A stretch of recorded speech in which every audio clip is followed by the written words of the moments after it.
In times of volatility, when share price movements become difficult to predict, it's often a good strategy to turn your attention to the entire market.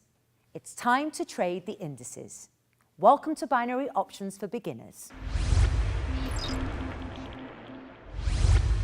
It's much safer to trade indices in relation to particular sectors.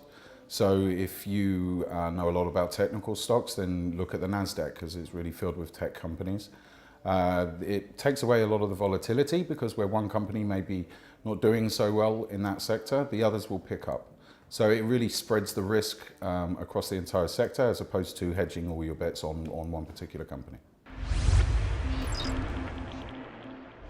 It's a very good idea to have an understanding of the greater range of companies that are in a particular index, specifically if they are a very large company within that index. Again, we'll look at the NASDAQ and Apple. Apple actually make up 15% of the capitalization of that index. So even if the rest of the companies may be doing poorly, if Apple have a very good result, the NASDAQ will increase.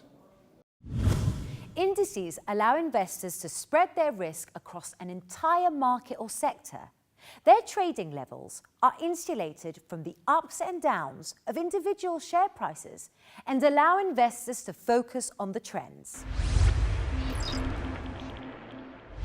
Indices are very closely tied to market sectors and understanding within regional economies, which is why you have the Dow in the US, the DAX in Germany, or the FTSE in the UK. When the unemployment data for a particular country is negative, then it means more people are out of work and unable to buy product. When they can't buy product, the company can't sell the product. Therefore, the valuation of that company decreases and the index that is attached to decreases as well.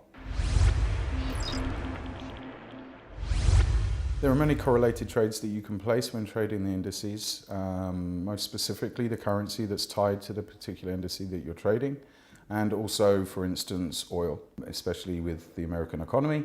If the Dow is increasing drastically, then there's going to be a greater requirement of oil consumption, not only to manufacture the product, but logistically to get it around the country, to get it in the hands of consumers. Indices are very closely tied to economic data and also general sentiment. So when you see CPI or the Consumer Price Index rise in an economy, you know that company or companies within that indices can actually sell their product at a higher price, therefore making them more profitable. So obviously their value increases and their position within the index increases, and then the index increases. Trading indices as binary options requires study. Take a long view, research the companies in your index, and trade the trends. Thanks for watching Binary Options for Beginners. May all your trades be in the money.